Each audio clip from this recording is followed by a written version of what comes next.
Everyone welcome to homeopathy Telugu. ఈరోజు మన remedy calcarea carb అనమాట. ఇది ప్రిపేర్ అయ్యేది ముత్యం చిప్ప నుంచి middle layer of oyster cell Hahnemann. ఇదే చాలా పెక్యులియర్ అనమాట. హ్యానిమన్ మినరల్ని యానిమల్ నుంచి ఎలా అబ్స్ట్రాక్ట్ చేశారు, దాని ప్రాపర్టీస్ ఎలా హ్యూమన్ మీద ఎఫెక్ట్ చేశాయి అవన్నీ మనం చూద్దాము. కాన్స్టిట్యూషన్ వచ్చేసి ల్యూకోఫ్లాగ్మెటిక్ అంటే లేజీ టైప్ ఆఫ్ పర్సన్స్ అనే మనం కన్సిడర్ చేయొచ్చు. Blonde hair, light complexion, blue eyes, fair skin, tendency to obesity in youth. ఈ కాన్స్టిట్యూషన్ అనేది అంత ఇంపార్టెంట్ ఏం కాదు. మనం ఇదే కాన్స్టిట్యూషన్కి ఇదే రెమెడీ ఇవ్వాలి అనే రిలేషన్ ఏమి ఉండదు. కానీ కాన్స్టిట్యూషన్ మ్యాచ్ అయ్యిందంటే అది పర్ఫెక్ట్ అనమాట. పర్ఫెక్ట్ మినిమం మనం చూసినట్టే. బ్లాండ్ హెయిర్ అంటే మన ఇండియాలో అలా కామన్గా ఏమి ఉండదు, చాలా రేర్గా ఉంటుంది blonde hair. So constitution is not that important.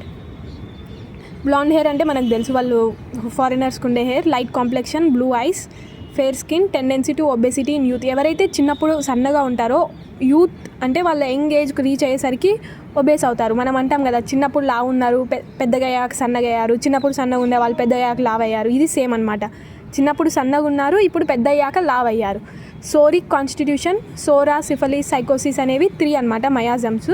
Sora అంటే ఫంక్షనల్ లెవెల్లో డిస్టర్బెన్సెస్ ఉంటాయి, అది సోరిక్ కాన్స్టిట్యూషన్ కిందకి వస్తుంది.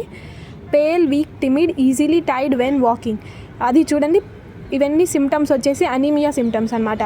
ఈజీలీ టైడ్ వెన్ వాకింగ్, పేల్నెస్ వచ్చేసి marked feature of anaemia. Weak, timid, disposed to grow fat, corpulent and wild.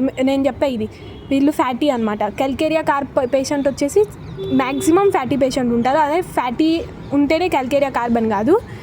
Children with red face, ఫ్లాబీ muscle, who sweat easily, takes cold readily in consequence.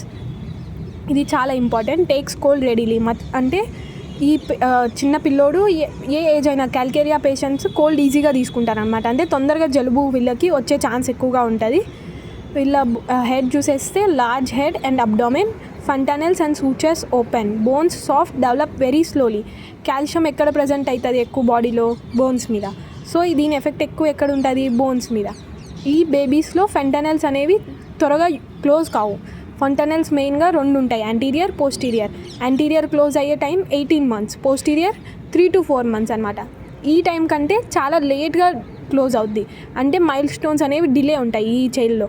Large head, abdomen, fontanelle and suture open, bones సాఫ్ట్గా ఉంటాయి. Calcium deficiency అంటే bones చాలా ఇరెగ్యులర్గా develop అవుతాయి. వాళ్ళకి bones related problem ఉంటుంది. Develop very slowly. Girls who are fleshy, plethoric and grow too rapidly. ఎవరైతే girls too ర్యాపిడ్గా grow అవుతారు. ప్లెథోరిక్ అంటే ఫేస్ బాగా రెడ్గా ఉంటుంది, అంటే ఫ్లెషీ. మనం తెలుసు కాల్షియం ఇంపార్టెంట్ టీత్కి కూడా. Difficult and delayed dentition with characteristic head sweat and open fontanelles. ఎవరైతే పిల్లలకి కరెక్ట్ టైంలో పళ్ళు రావు, డెంటిషన్ అనేది లేట్ అవుద్ది, అలాంటి పిల్లలకి క్యారెక్టరిస్టిక్ హెడ్ స్వెట్ హెడ్లో ఎక్కువగా వస్తుంది అండ్ ఓపెన్ ఫంటనెల్స్. ఇప్పుడు చూద్దాం మెంటల్ జనరల్స్లో ఫియర్స్. వీళ్ళకి చాలా రకాల ఫియర్స్ ఉంటాయి అన్నమాట. Fear, she will lose her reason or that people will observe her mental confusion. Fear, lose her reason అంటే వాళ్ళ కన్ఫ్యూజన్ ఎవరైనా అబ్జర్వ్ చేస్తారనే ఫియర్. తను ఏం ఆలోచిస్తుందో ఆ మాట మర్చిపోవడం, ఇది నార్మల్గా మనం చూస్తాము, అది ఫియర్ అనమాట. ఫియర్ చాలా ఉన్నాయి క్యాల్కేరియా కార్బ్లో. నెక్స్ట్ వచ్చేసి physical generals. Profuse perspiration, mostly on back of head and neck or chest and upper part of the body. Perspiration అంటే చెమట అనమాట, చాలా ఎక్కువగా ఉంటుంది back of head and neck or chest and upper part of the బాడీ. అప్పర్ part of ద బాడీలో హెడ్, వీళ్ళు పనుకున్నారంటే పేషెంట్ వీళ్ళ పిల్లో మొత్తం వెట్ అయిపోద్ది, అంటే అంత హెడ్ నుంచి బ్యాక్ స్వెట్ వస్తుంది అనమాట. During either sickness or convalescence. Sickness అంటే వాళ్ళు రోగం ఉన్న సమయంలో లేదా రికవరీ సమయంలో. గ్రేట్ లాంగింగ్ ఫర్ ఎగ్స్, వాళ్ళకి అప్పుడు ఏం తినాలనిపిస్తుంది అంటే ఎగ్స్ తినాలనిపిస్తుంది. ఇండైజెస్టబుల్ థింగ్స్ క్రేవ్స్, అంటే సున్నం, చాక్ పీస్, బల్పం ఇలాంటివి తినాలనిపిస్తుంది. ఇండైజెస్టబుల్ థింగ్స్ అనమాట. ఎవర్షన్ టు మీట్ నచ్చదు. Diseases arising from defective assimilation, imperfect ossification, difficulty in learning to walk or stand, children have no disposition to walk and will not try, suppressed sweat. ఎట్లాంటి diseases వస్తాయి? Defective assimilation. మనం చూసాం bones చాలా వీక్గా ఉన్నాయని. ఇక్కడ problem ఏంటంటే అసిమిలేషనే అవ్వట్లేదు, డిఫెక్టివ్. ఇంపర్ఫెక్ట్ ఆసిఫికేషన్, బోన్స్ అనేవి డెవలప్ అవ్వట్లేదు. Imperfect ossification. Difficulty in learning to walk are stand, week ankles ఉంటాయి. సో వీళ్ళకి డిఫికల్టీ ఉంటుంది అనమాట లెర్నింగ్. తొందరగా పిల్లలు నడచలేరు. 6 monthsకి వాళ్ళు నడచాలి, వాళ్ళ నార్మల్ యాక్టివిటీస్ ఏముంటే ఉంటాయో అవన్నీ డిలే అవుతాయి. మైల్ స్టోన్ డిలే చాలా చూడొచ్చు. Children have no disposition to walk or will not try. Suppressed sweat అనేవి సప్రెస్ చేస్తారు. Longing for fresh air, where in a room which inspires benefit strengthens. Fresh air కోసం అనమాట. అంటే వీళ్ళు close రూమ్లో ఉండలేరు, వీళ్ళకి ఫ్రెష్ ఎయిర్ చాలా ఇంపార్టెంట్ అనమాట. కోల్డ్నెస్ నేను చెప్పా, వీళ్ళకి cold aversion. General of single parts, head, stomach, abdomen, feet and legs. Aversion to cold open air. Fresh air longing ఉంది కానీ కోల్డ్ ఓపెన్ ఎయిర్ ఎవర్షన్. ఎందుకంటే కోల్డ్ ఎయిర్లో వాళ్ళు ఎక్స్పోజ్ అవుతే వాళ్ళకి జలుబు, దగ్గు ఇలాంటివి త్వరగా వస్తాయి. ఎవర్షన్ అనమాట కోల్డ్ ఎయిర్కి. Goes right through her, sensitive to cold, damp air, great liability to take cold. త్వరగా కోల్డ్ తీసుకుంటారు. Sweat of single part, head sweat, scalp wet, cold, nape of neck, chest, axilla, sexual organ, hands, feet, knee. ఇక్కడ అన్ని పార్ట్స్లో sweat ఎక్కువగా ఉంటుంది. Sweat చూసాం మనం మెయిన్గా hospital sweat ఎక్కువగా చూడొచ్చు. అంటే వాళ్ళు పనుకుంటే వాళ్ళ పిల్లో పూర్తిగా వెట్ అయిపోద్ది, అలాంటి sweat. Uraemic or other diseases brought on by standing on cold. Uraemic అంటే బాడీలో ఎక్సెస్ యూరిక్ యాసిడ్ డిపాజిట్ అయితే అప్పుడు గౌట్ అనేది వస్తుంది. ఆ డిసీజ్ యూరిమిక్ కండిషన్స్లో వస్తుంది. అది యూరియేట్ ఫామ్లో యూరిన్ నుంచైనా బయటికి వెళ్తుంది, లేదా బాడీలో ఎక్కువగా అయిపోతే గౌట్ రూపంలో బయటికి వస్తుంది అనమాట.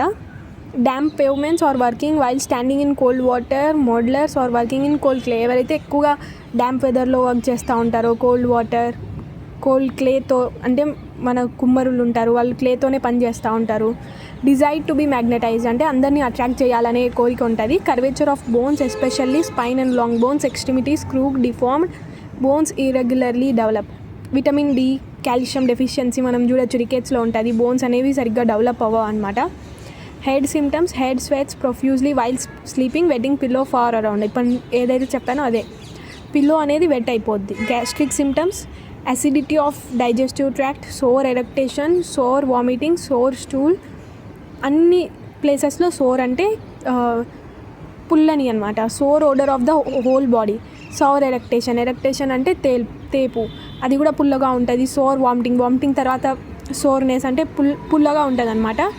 మెయిన్గా GIT disturbances, sedentary life main చెప్పానంటే ఒబేసిటీ, దీంతో మనం రిలేట్ చేసుకోవచ్చు. Pit of the stomach swollen like an inverted saucer and painful to pressure. Exam related ఈ పాయింట్ చాలా ఇంపార్టెంట్ అనమాట. ఇన్వర్టెడ్ సాసర్ అంటే మనం టీ తాగుతాం కదా సాసర్, అది ఇన్వర్ట్ షేప్లో ఉంటుంది అనమాట. Stool has to be removed mechanically, feels better ఎవ్రీవే when constipated. Constipation ఎంత సివియర్గా ఉంటుందంటే, కాన్స్టిపేషన్ ఉన్నప్పుడు అతను బెటర్గా ఫీల్ అవుతాడు, అంటే స్టూల్ పాస్ చేయకుండానే ఫీల్ అవుతాడు బెటర్గా. స్టూల్ ఒకవేళ వస్తే పార్ట్లీ కమ్స్ అండ్ రిసీడ్స్ బ్యాక్, కొంచెమే వస్తుంది మళ్ళీ వెనక్కి వెళ్ళిపోద్ది. ఇలాంటి కాన్స్టిపేషన్ వాళ్ళు చేయి పెట్టి మెకానికల్ స్టూల్ రిమూవ్ చేయాలన్నమాట, అలాంటి type of constipation. Female symptoms వచ్చేసి menstruation too early, too profuse, too long lasting. Early, profuse, long lasting. Early అంటే త్వరగా, ప్రొఫ్యూజ్ ఎక్కువగా, లాంగ్ లాస్టింగ్ ఎక్కువసేపు. సబ్సిక్వెంట్ ఏమెనోరియా అంటే మెన్సెస్ రావన్నమాట. అండ్ క్లోరోసిస్ అంటే ఒక type of anaemia with menses scanty or suppress. ఉమెన్లో వచ్చేసి menses too early, too profuse, feel habitually cold and damp as if had on cold damp stocking, continuously cold in blood. ఇక్కడ మన cold in bed, ఇక్కడ మనం చూడొచ్చు cold aggravation ఎంత సివియర్గా ఉందో. పేషెంట్ వచ్చేసి కోల్డ్ పేషెంట్, ఎందుకంటే aggravate from cold. The least mental excitement cause profuse return of menstrual flow. ఇది పెక్యులియర్ సిమ్టమ్ అనమాట. వీళ్ళు తక్కువగా ఎగ్జైట్ అయినా కూడా వీళ్ళ మెన్స్ట్రువల్ అనేది రిటర్న్ అవుద్ది. మనం బెల్లడోనాలో చూసుకుంటే వాళ్ళు ఫియర్, మెంటల్ ఎగ్జైట్మెంట్ స్టాప్ అయిపోద్ది, ఏమెనోరియా వస్తుంది. ఇక్కడ ప్రొఫ్యూజ్ మెన్స్ట్రుయేషన్ వస్తుంది అనమాట. నౌ రెస్పిరేటరీలో lung disease of tall, slender, rapidly growing youth, upper third of right lung. oftener the guide to constitutional remedy than phosphorus. Painless hoarseness aggravate in the morning aggravation. లంగ్స్లో వచ్చేసి ఇది constitution చెప్తున్నారు ఎలాంటి persons. Diseases of tall, slender, rapidly growing యూత్లో మెయిన్గా చూడొచ్చు ఇవి. దీని యాక్షన్ ఎక్కడ అంటే అప్పర్ థర్డ్ ఆఫ్ రైట్ లంగ్లో 3 lobes ఉంటాయి, లెఫ్ట్లో 2 lobes ఉంటాయి. హోమియోపతి పెక్యులియారిటీ, ఒక్కొక్క ఏరియాలో ఏ మెడిసిన్ అనేది చాలా ఇంపార్టెంట్ అనమాట. మన దగ్గర చాలా మెడిసిన్స్ ఉన్నాయి, ఒక్కొక్క లో బ్లో ఒక్కొక్క అఫెక్షన్కి. Extremities rawness of soles of feet from perspiration foods, ఇక్కడ సప్రెస్ స్వెట్ మనం చూసాము. Blisters and offensive foot sweat, ఒకవేళ స్వెట్ ఉంటే అది ఎలా అఫెన్సివ్ స్మెల్ ఉంటుంది అనమాట. Modalities aggravation amelioration. అగ్రవేషన్ వచ్చేసి cold air wet weather, cold patient, cold air aggravation wet weather, cold water from washing morning during full moon. Amelioration dry weather lying on painful side. Full moon aggravation, ఇవి మనం చూడాలంటే constitution చూస్తే మనకు తెలుస్తుంది, అది ఫ్యూచర్లో explain చేస్తా ఆ videos. Okay bye, will meet next video.